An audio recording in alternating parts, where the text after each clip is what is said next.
जाजपुर जिला कोरै ब्लॉक अंतर्गत धनेश्वर पंचायतर आलिहा ठारे श्री श्री बिरजा विश्वरूपा नवकुंडीय विश्व कल्याण महायज्ञ अनुष्ठित होछि।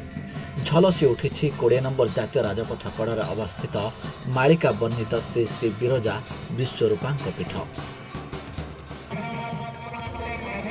नवकुंडीय विश्व कल्याण महायज्ञ और राष्ट्रीय साधुसंत सम्मेलन आज आरंभ होगा सह 5 दिन व्यापी यह कार्यक्रम चलिब।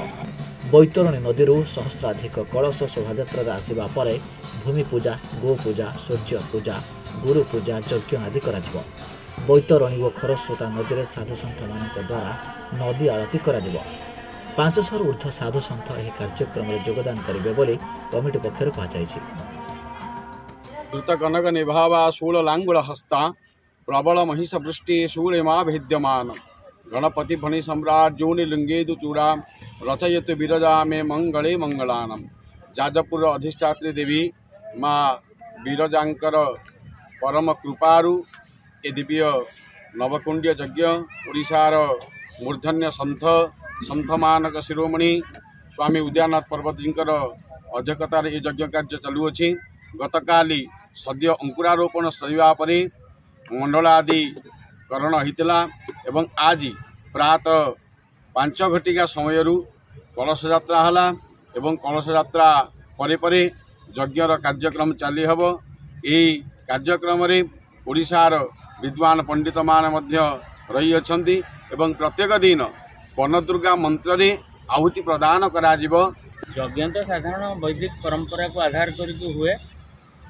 गतकाली यज्ञर अंकुरारोपण सरी आज कलश यात्रा पवित्र लिंगेश्वर पीठ बैतरणी नदी एवं शोभा यात्रा चली। कलश पहुँचला कुंड मंडल संस्कार हम, यज्ञशाला संस्कार हम, अग्नि संस्कार होगी अग्नि यज्ञ कुंड रे आहुति कार्यक्रम आरंभ हो। सत्व यह कि बिरजा होचंती विश्वरूपा समग्र विश्व रे 51 शक्तिपीठ भितर नाभिपीठ होची बिरजा क्षेत्र।